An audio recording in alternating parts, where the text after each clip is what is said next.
He moved into the apartment to escape the past, but what he found beneath the floorboards was a door that should have never been opened.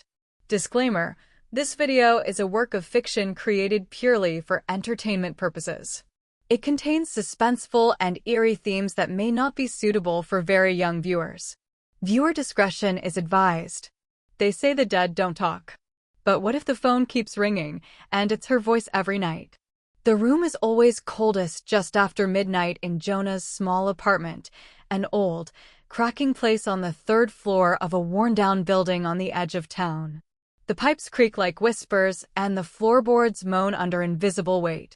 Outside, the wind carries a strange sound through the narrow alley, like distant sobbing that never really stops.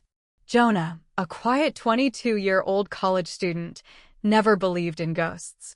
He used to scoff at haunted house stories and late-night horror podcasts. But now he doesn't sleep without the hallway light on. Because every night at exactly 12:03 a.m., the phone rings. And it's Lily. Lily was his best friend. They met in high school, inseparable ever since. She was the kind of girl who laughed too loudly and asked too many questions, her curiosity always getting them both in trouble. She had a way of making everything feel a little more alive. But Lily died in a car crash last winter. Jonah went to her funeral. He stood there and watched them lower her casket into the frozen ground. He still remembers the sound the snow made as it fell on the lid. It was final. It was over. Or so he thought. The first call came on her birthday. He thought it was a cruel prank at first, some heartless hacker spoofing her number. But when he answered, it wasn't static or silence. It was her. Her voice. Soft. Familiar. And real. "Hey, it's me. I miss you." Just like she always said. Jonah froze. He didn't speak. Couldn't breathe. Then the call dropped. He checked the number again. It was hers. Still saved as Lily Red Heart in his phone. He called back. It went straight to voicemail. Her old voicemail, the one she'd recorded 2 years ago. Every night since, the calls have come, always at the same time. Always her voice. Sometimes she sounds happy. Sometimes not. The strange part is, she never says anything strange. No threats. No ghostly wails. Just her usual little updates, like she never left. "I saw your mom today. Remember our treehouse? I can't find my necklace. Did I leave it at your place?"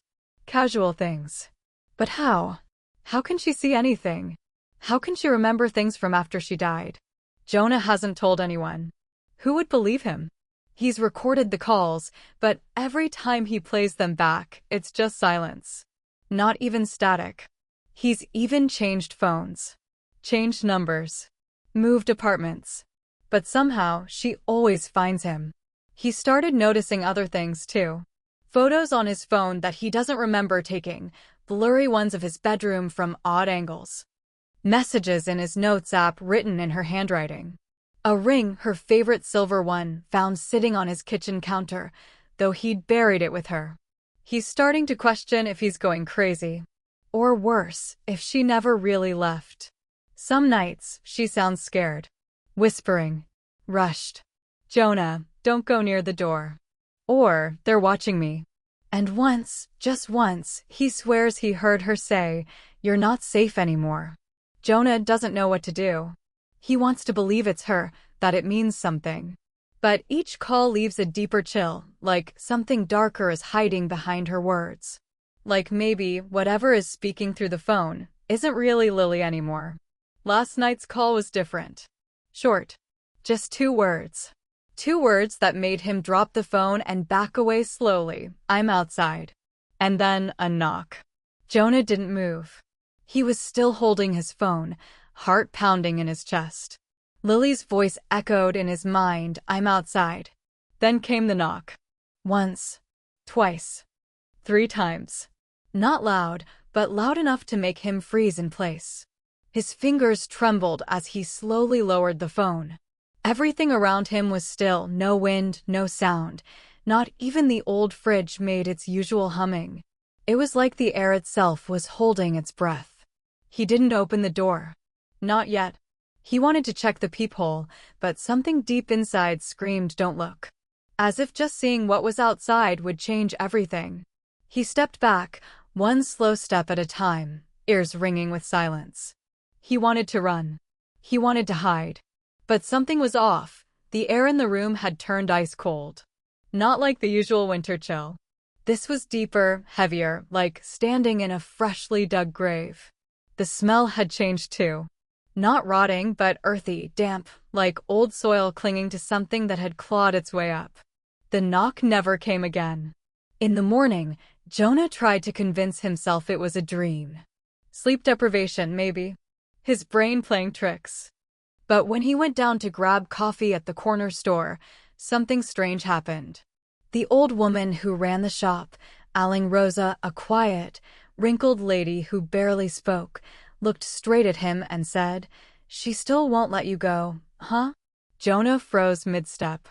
"I'm sorry, what?" She gave him a sad, almost knowing smile. "They don't always rest, Iho. Some of them, they don't even know they're gone." He laughed nervously, trying to play it off. "Are you talking about ghosts or something?" She didn't answer. Just handed him his coffee and mumbled, "Keep the lights on tonight." Then walked away into the back room. Jonah stood there in the small store, heart thudding again, a different kind of fear settling into his bones. What did she know? He never told anyone about the calls. Not even his family. Not even Lily's. How could she know? That night, he didn't sleep. He left every light in the apartment on and sat on the floor with his back against the wall, staring at the door. Midnight came. The phone didn't ring. He waited.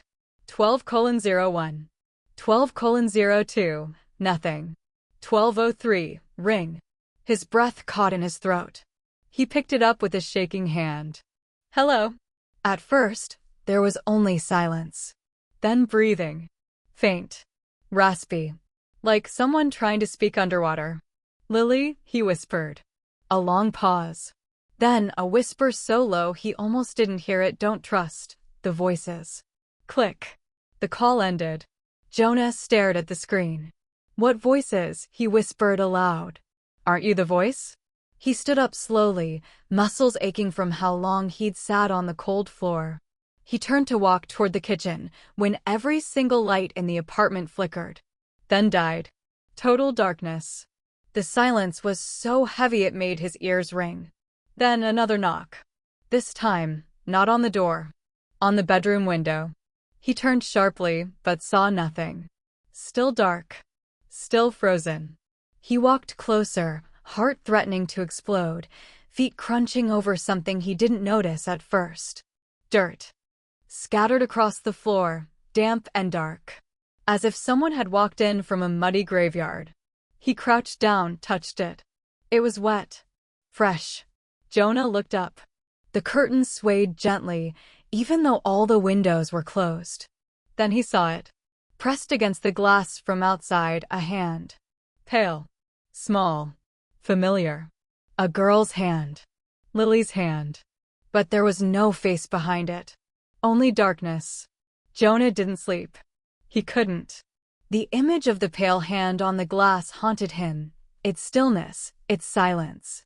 It was burned into his memory like a scar. The next morning, he covered every window with heavy curtains and stuffed towels under the doors. But no matter how much he sealed the apartment, he always felt it, that cold, watching presence, lingering just outside his vision. The calls didn't stop. In fact, they started coming more often. Not just at 12:03 a.m. Now they came in the morning. The afternoon. Even while he was in the shower. Every time, it was her number. Lily Redheart. And the voicemail?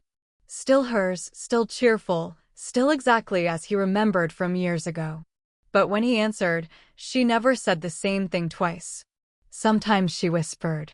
Sometimes she cried. And once she laughed. But it wasn't her laugh. It was high-pitched, distorted, and wrong, like someone else pretending to be her. Jonah began avoiding people. He felt paranoid, twitchy. But the worst was when he tried to ignore the calls altogether. That's when everything got worse. One afternoon, he was in the university library, trying to work on a paper, trying to pretend everything was normal. His phone was off. He had left it in his dorm on purpose. And yet, he heard it. Her ringtone. Lily's custom ringtone. The one he thought he deleted after she died. He froze. It was faint, but unmistakable. A haunting little tune she used to hum when they were kids. He turned around. Everyone in the library was focused on their books, typing, reading. No one even noticed. But then he saw it. In the window's reflection, a figure standing behind him. Not close, just there. Still. Watching. A girl in a dress. Pale skin. Long, dark hair. And no face. Just a blur, like something unfinished. He spun around, heart racing. There was no one there.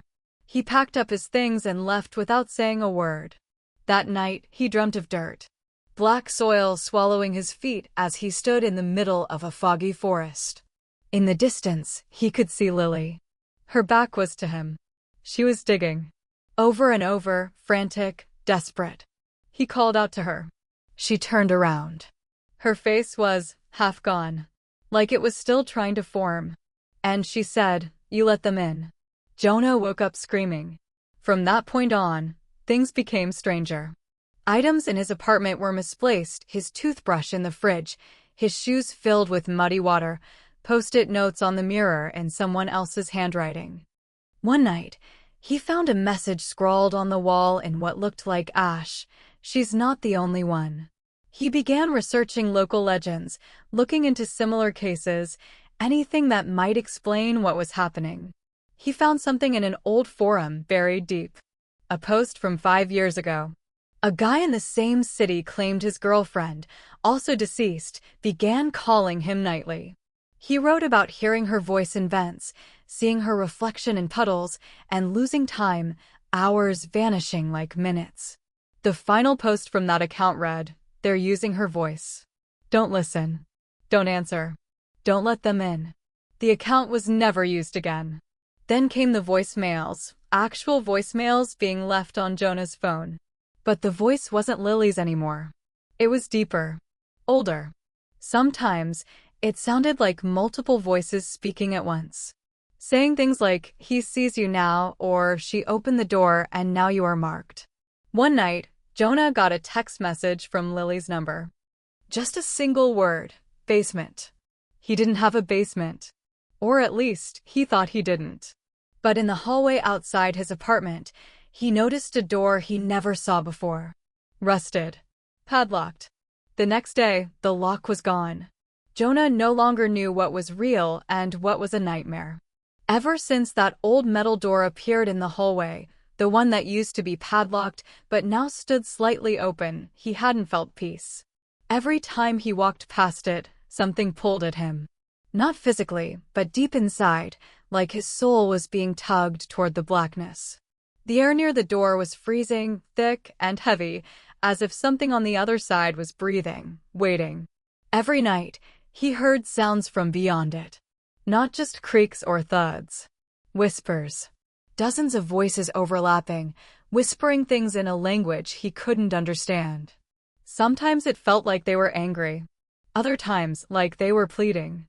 But always trying to get through. His apartment was no longer safe. The lights flickered constantly now, no matter how many bulbs he changed. The walls groaned as if they were alive, expanding and contracting like lungs. Shadows moved where they shouldn't, under the couch, behind the TV, in the mirror. And always that smell of damp earth. He started seeing her again, Lily. But not like before. Her face would flash in mirrors, half-formed, her mouth moving in silent warning. He'd wake up in the middle of the night and find her sitting at the edge of his bed. Just sitting. Her back to him. Unmoving. When he tried to speak, she would vanish, like fog pulled away by an invisible wind. Then the texts began again. "You opened it. They know you now. You can't close it anymore." Jonah didn't remember opening anything. But a part of him, deep down, knew it wasn't about the metal door. It was about the night he first answered that call. the moment he heard Lily's voice again. That was the invitation. That was when they started coming through. He tried to run, packed his things, got in his car, drove for hours with no destination in mind. But after 3 hours of driving, his GPS suddenly rerouted him back toward the city. He ignored it. Then the radio turned on by itself. Her voice. "You can't leave me." He slammed on the brakes. The road ahead was blocked. Not by debris, not by anything physical, but by darkness. Thick, impenetrable, pulsing. Like the road simply ended and night swallowed the path.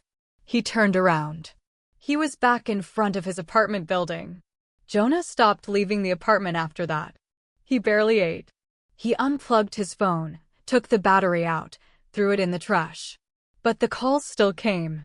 The screen lit up at exactly 12:03 a.m., Lily Redheart calling, even when the device wasn't connected to anything. Even when he smashed it. One night, he was jolted awake by the sound of scratching. It was coming from inside the walls. Then, from under the bed. Then, from behind the mirror. He grabbed it off the wall in a panic, only to see that something had been written behind it in faint, cracked lettering, "Help US dig." The floorboards in his apartment began to loosen on their own. He could hear something underneath. Movement. Breathing. Digging. He covered the floor with rugs. Nailed furniture down. But the thumping didn't stop. Then, someone knocked on his door. He checked the peephole. No one. Turned away. Another knock. Louder. He opened the door, finally. The hallway was empty. Except, the metal door was wide open. Inside, pitch black. But in that blackness, something moved. Slow. Deliberate. A shape. Human, but wrong. Twisted. Crawling, not walking. And behind it, dozens more. He slammed his door shut, bolted it, blocked it with furniture. But now the lights won't turn back on. And he knows, they're already inside. Jonah no longer knew if it was night or day. Inside his apartment, it was always dark. Even when the lights were on, even when the windows were open, no sunlight ever came through. It was as if the darkness had swallowed everything. In the corner of the room sat his shattered phone, no battery, completely dead, but every night at 12:03 a.m. it lit up. Always the same name, Lily Redheart. One night, unable to sleep and trembling on the floor, Jonah heard a voice behind the door. "Jonah, help us." But it wasn't Lily's voice. It was deeper, older, and hungry. Then, suddenly, the door began to rattle. Not like someone knocking, something was trying to break in. Jonah ran to the bathroom and locked himself inside. He turned on the faucet, trying to drown out the sound, but what came out wasn't water. Thick, black liquid spilled into the sink, reeking of soil and decay. Written in the steam on the mirror were the words, "She lied to you." His heart dropped. He had clung to the idea that something of Lily was still trying to reach him. But now he wasn't so sure. What if it was never her? What if they had been using her voice the entire time? Or worse, what if she was never the victim? Just then, a new voice echoed from the other side of the bathroom wall. "Jonah, they didn't take her." He froze. They followed her. The mirror cracked violently as if something had struck it from the inside. He backed away, breathing fast, staring at his reflection until he realized it wasn't mirroring him. The Jonah in the mirror was smiling. Suddenly, everything in the apartment went silent. The scratching, the whispers, the flickering, it all stopped. A stillness so complete it made the air feel too thick to breathe. Then came the knock. But this time, from the inside of the bathroom door. He turned around slowly. 3 knocks. Soft. Deliberate. Then a voice. Lily's voice. "Jonah. I'm sorry." He didn't move. He couldn't. "You have to see it. What's really in the basement." There was no basement. That's what he always believed. Until now. The wall behind the bathroom cabinet cracked open on its own, revealing a narrow tunnel of stone steps leading downward. Cold air rushed up, carrying the smell of dirt and something rotten. And as he stared down into the darkness, he saw it, shapes. Human forms crawling, digging. He tried to run, but the door slammed shut. Trapped. From the tunnel, something began to rise. And for a brief moment, he saw her. Lily. But she didn't look scared. She was smiling. And behind her, dozens of others. All staring at him. Waiting. Then she said, "You're the last one." Suddenly, Jonah remembered something. The day Lily died in that car crash, she called him before it happened. But he didn't answer. She left a voicemail, one he deleted and tried to forget. But now he heard it echoing in the back of his mind. "Jonah, I need to tell you something. It's not just me. They're coming for you too." He was never just haunted. He was marked. From the very beginning. Now, there was nowhere left to run. Nowhere left to hide. He backed away from the tunnel, but the floor behind him crumbled, revealing more of the dirt below. And as the hands reached up to pull him under, he finally screamed. But no one heard. No one ever does. What would you do in this situation? Do you think Jonah will survive, or is it already too late? Jonah's screams were swallowed by the walls. No one came. No neighbors knocked, no footsteps in the hallway, just the steady rise of hands from the floor, pulling at his legs, cold and wet with soil. He kicked, twisted, fought against the unseen figures crawling from beneath the apartment.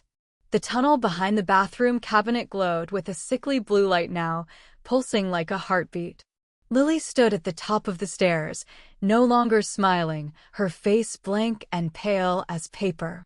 Her eyes were black voids, no longer hers. "You were supposed to follow," she whispered. Jonah, panicking, grabbed a broken piece of the mirror and slashed at the hand gripping his ankle. The figure hissed, not in pain, but in delight, and retreated back into the floorboards. He bolted toward the hallway, tripping over fallen furniture, gasping for breath. He didn't care where he went. He just had to get out. The hallway outside was warped, stretched, endless, like the building was folding in on itself. Doors lined both sides, each slightly ajar, and behind every crack, eyes. Watching, blinking, whispering his name. "Jonah, Jonah, you let her in." He turned back, desperate to find the exit, but the apartment door was gone. Only a wall remained, pulsing like skin. He slammed his fists into it, screaming, "Let me out." And then silence. Lily appeared in front of him. Not walking. Floating. "You always said you'd protect me." Tears filled his eyes. "Lily, what are you?" Her head tilted slowly. "They showed me what comes next. I didn't want to be alone. You're not real." "I was," she said. "Until you ignored my call." Jonah felt his knees shaking. I didn't know it would happen." The hallway began to melt. Shadows dripping like ink from the ceiling. The eyes from the doors started crying blood, and the whispers became screams. Jonah clutched his ears, but the noise came from inside his head now. Then something changed. He remembered something he'd read on the forum. They're using her voice. Don't listen. Don't let them in. That was it. Lily wasn't asking for help. She was the gateway. He stood up slowly, trembling. "I'm not going with you." Her face twisted violently, half her skull now visible, her voice overlapping with a deeper, demonic growl. "You already did." Jonah turned and ran. He didn't know where. The hallway shifted under his feet, but he kept going, sprinting toward the farthest door. Every time he opened one, it led back to the same place, his apartment, the bathroom, the tunnel. Over and over. Until he stopped. Breathing hard. Sweating. Bleeding. And he laughed. A hollow, broken laugh. There was no escape. Unless he closed the door himself. He rushed back to the bathroom, the real one, or maybe just another version, and stared at the glowing tunnel. The hands were reaching again. Lily stood in the center now, her arms open. "Come home," she whispered. Jonah reached for the broken mirror shard again. No, and he drove it straight into his palm. The blood spilled into the floorboards, onto the mirror. The tunnel screamed. Not Lily, the tunnel. The ground shook violently. The hands burned away in light. The apartment cracked and shattered. Jonah fell to his knees again as everything collapsed around him. And then, silence. When he opened his eyes, he was outside. On the sidewalk. Daylight. People walking. Cars passing. Normal. His apartment building was gone. In its place, an empty lot. Jonah staggered away, dazed. Shaking. But alive. He thought it was over. Until his phone, new, brand new, vibrated in his pocket. One missed call. From Lily Redheart. And one final message: you closed the wrong door. What would you do in this situation? Was Jonah ever really free, or did the nightmare just begin again? Jonah stood in the middle of the empty lot, confused and trembling. The cold morning breeze brushed against his skin, but it wasn't the wind that gave him chills, it was the silence. Where once stood his haunted apartment building, now there was nothing. Just cracked pavement, overgrown weeds, and broken pieces of concrete. No signs of the tunnel. No rusted door. No Lily. People walked by him as if nothing had happened, not even glancing in his direction. A woman walked her dog across the street. A group of teens laughed while sipping coffee. Life moved forward untouched, as if none of it was real. But Jonah knew it was. Every second of it. He hadn't slept in days. The black rings under his eyes, the scars on his hands, they were real. He kept checking his phone, now fully charged and brand new, yet still showing one missed call. From Lily Redheart. The date and time? 12:03 a.m. The night he escaped. But had he? He tried to return to his old life. Moved in with his cousin across the city, changed his number again, even went to therapy. He told the therapist it was just grief, unresolved trauma. That he imagined the calls, the shadows, the voice. She believed him. Maybe even he wanted to believe it. Weeks passed. No calls. No shadows. For a moment, he thought it was truly over. Until one morning, while brushing his teeth, he noticed something strange in the mirror. A shape, barely visible, standing in the far corner of the bathroom. At first, he thought it was just his towel hanging oddly. But when he turned to look directly, nothing.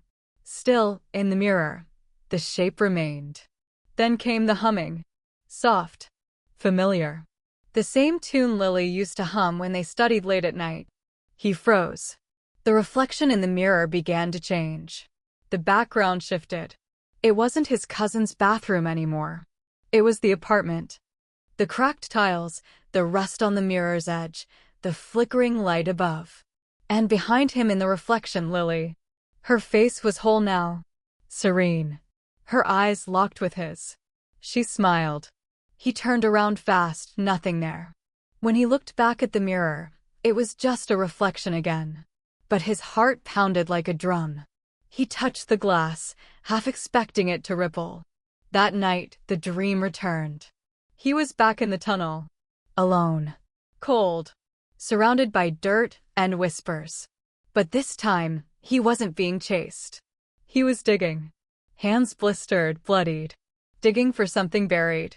And just before waking up, he heard her voice again, right next to his ear. It's not over. You just changed the path. Jonah woke up gasping. From then on, he never trusted silence. Every quiet moment felt like a trap. Every mirror held the potential for another glimpse. He avoided his phone like poison. But no matter what he did, he still heard the humming. It wasn't constant.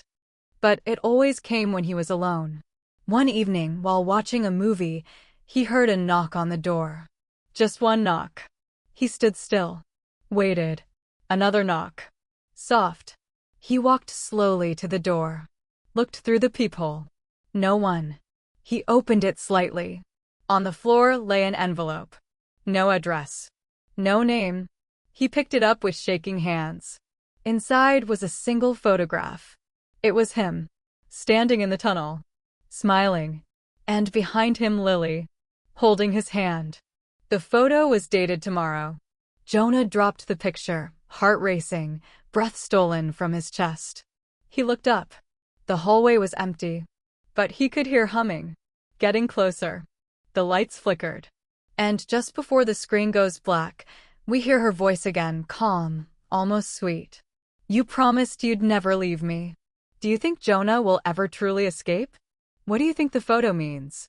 Would you want a sequel to uncover the truth? Let us know in the comments below.